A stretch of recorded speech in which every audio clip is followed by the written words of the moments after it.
Retornamos então, vamos falar mais um pouco nesse nosso gancho, né, do que a gente deve pensar quanto à alimentação e quanto à infância. E nós estávamos falando sobre uma questão que é muito importante e que às vezes passa batida, que é a importância do manuseio da comida, os talheres, né, Viviane? Assim, uma coisa que a gente fez questão de introduzir na alimentação escolar os utensílios adequados para cada preparação. Quando eu comecei na alimentação escolar, basicamente se resumiam a 3 utensílios: um prato fundo, uma colher e uma caneca. Quando cada preparação tem o seu utensílio específico, né? E eu acho importante também em casa já ter essa visão de que a gente também tem que preparar as pessoas para exercerem a sua cidadania no futuro. Então, usar o garfo e faca de forma adequada, né? Ter o prato raso para alimentações sólidas, o prato fundo para sopa ou para cremes, a xícara, o copo, né? Então, cada preparação tem o seu utensílio específico para ser utilizado, né? Cada alimento tem o seu manuseio específico. Exatamente, né? Então, eu acho que isso é muito importante já desde a infância, a criança ter o contato disto, de saber, porque mais lá na frente, no futuro, na vida profissional, isso vai fazer diferença. Né? Com certeza. De como se portar à mesa, né? E manter ali o foco, estar presente na hora de estar se alimentando, né? Para que até não seja um adulto, talvez, que vai ficar inibido, que Exato. vai ficar inseguro numa situação de alimentação em público. Porque eu acho que foi uma questão que a gente pensou muito quando fez algumas mudanças nas escolas, né?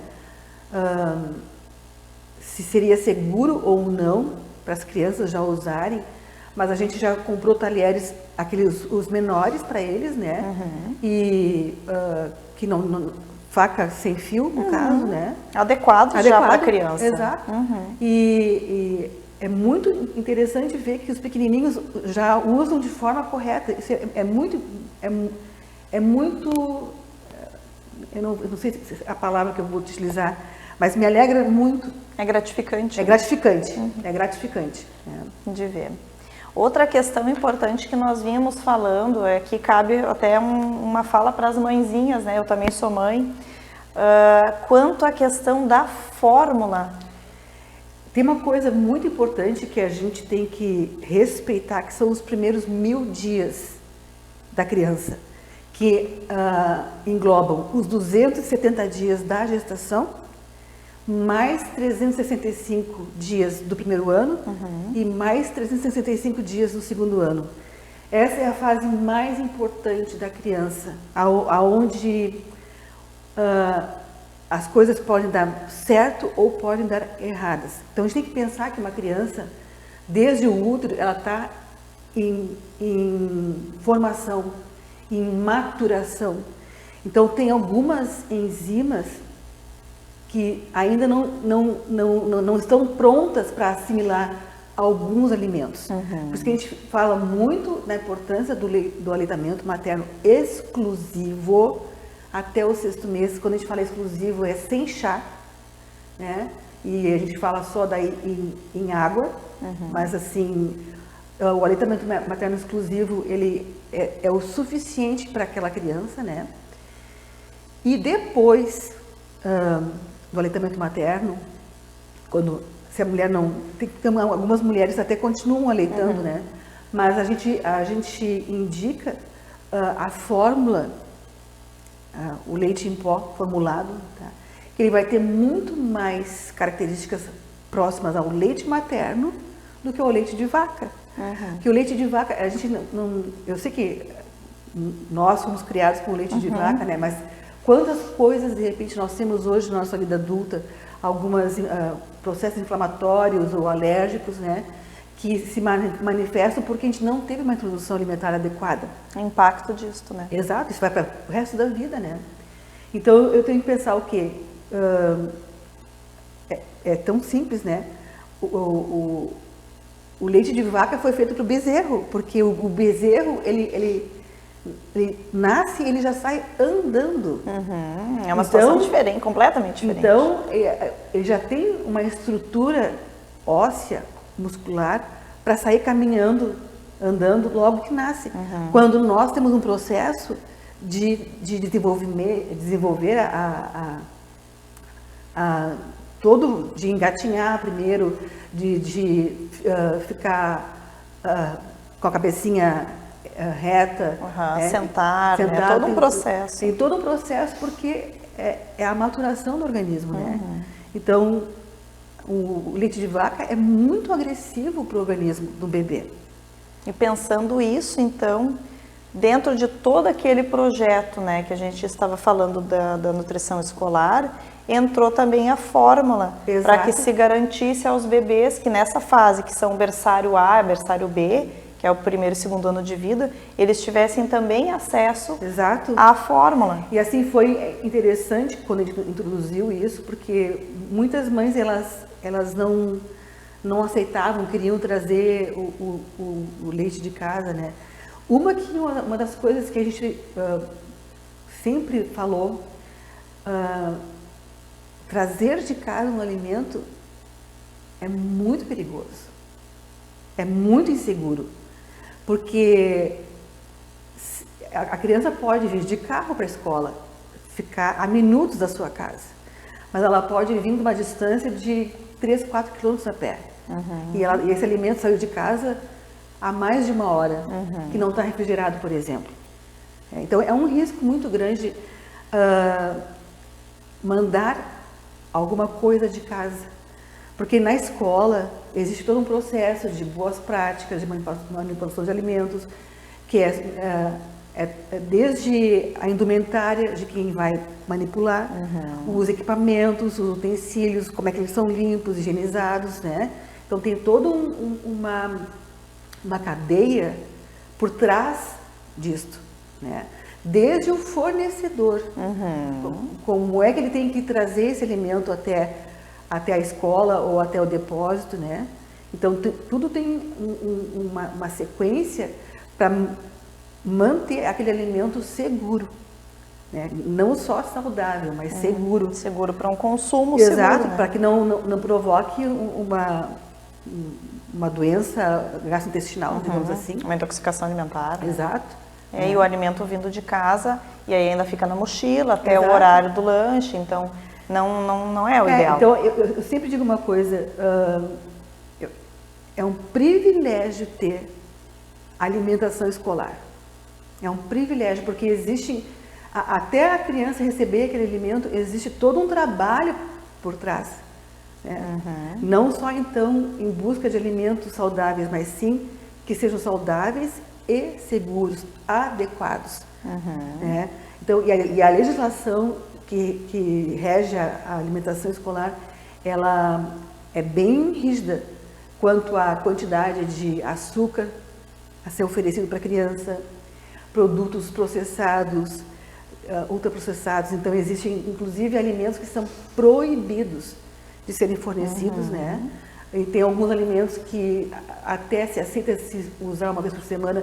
Então, existe uma legislação por trás. Isso é uma coisa bem interessante, que também foi se criando ao longo dos anos. E aí entra a nossa questão das teorias, né?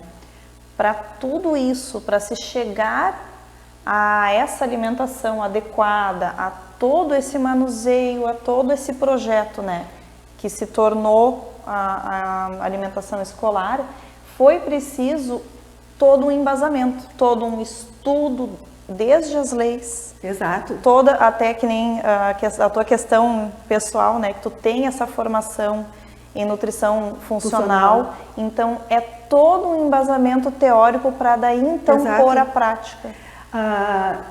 Eu já estou há 4 anos aposentada, então eu não estou mais ali no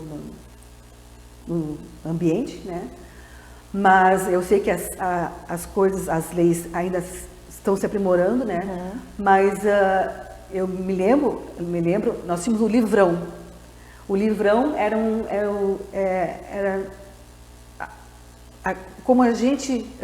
uma cartilha, assim. Né? Uma cartilha de como administrar a alimentação escolar em todos os sentidos, inclusive até no processo de compra de licitação.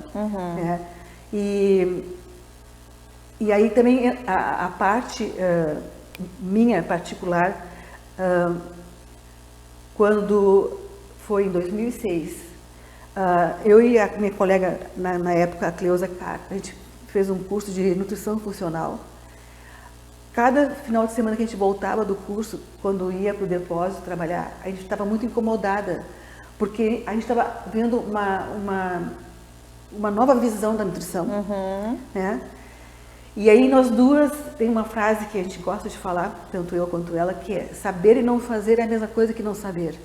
Então essa nossa incomodação, ela refletiu muito, não só no cardápio que a gente ofereceu para as crianças, mas também nos utensílios. Então foi aí que a gente trocou. As pessoas devem saber, ou devem se lembrar, que tinha os pratos azul escuro, prato, colher e a canequinha, que a gente já trocou porque o pigmento, pigmento colorido tem metais pesados, né? E em contato com o alimento quente, aquilo fica solúvel, né? Então a gente fez várias trocas e não só então na alimentação, mas em utensílios e outras práticas, né? Para maximizar então a alimentação e oferecer então alimentos de melhor qualidade, mas também que fossem garantir que eles chegassem aonde eles tinham que chegar de uma forma segura. Então, pensando, né, essa trajetória de vocês especificamente, mas é uma trajetória de outros setores, inclusive, toda a teoria que vocês receberam naquele momento, né, da formação de vocês, refletiu em uma nova prática. Com certeza. Então, vocês se incomodavam vendo que a teoria e a prática estavam distantes. Exatamente. Então, vamos repensar isso aqui. Inclusive, na época, o município recebeu um prêmio de melhor gestor, né, com esse projeto. Nossa. Foi muito gratificante porque a gente, então, conseguiu...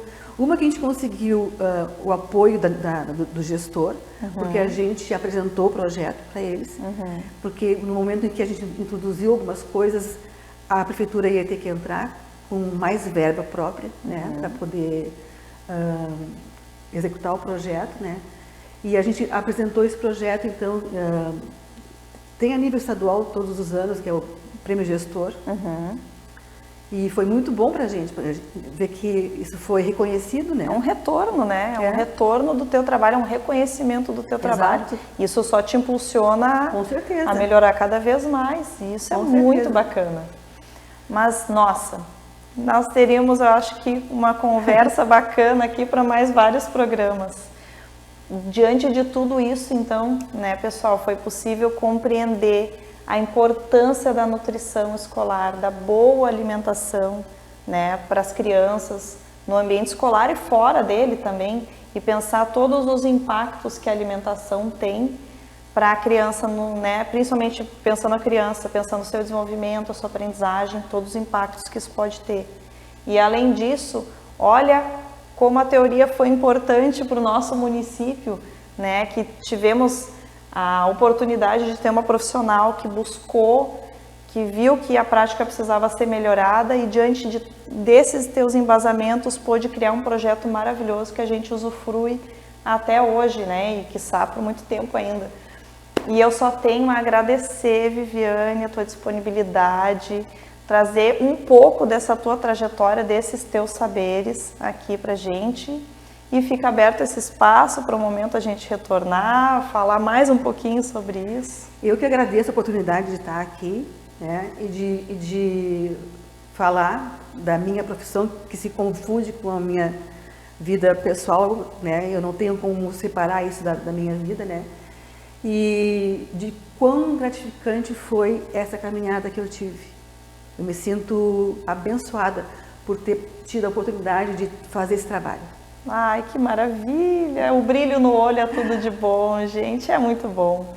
Então, pessoal, nós vamos ficar por aqui, nos despedimos e eu espero vocês no nosso próximo programa com mais um profissional que nós vamos trazer para falar de outros aspectos voltados à teoria, desenvolvimento, educação e tudo que compete à infância. Um grande abraço, até a próxima!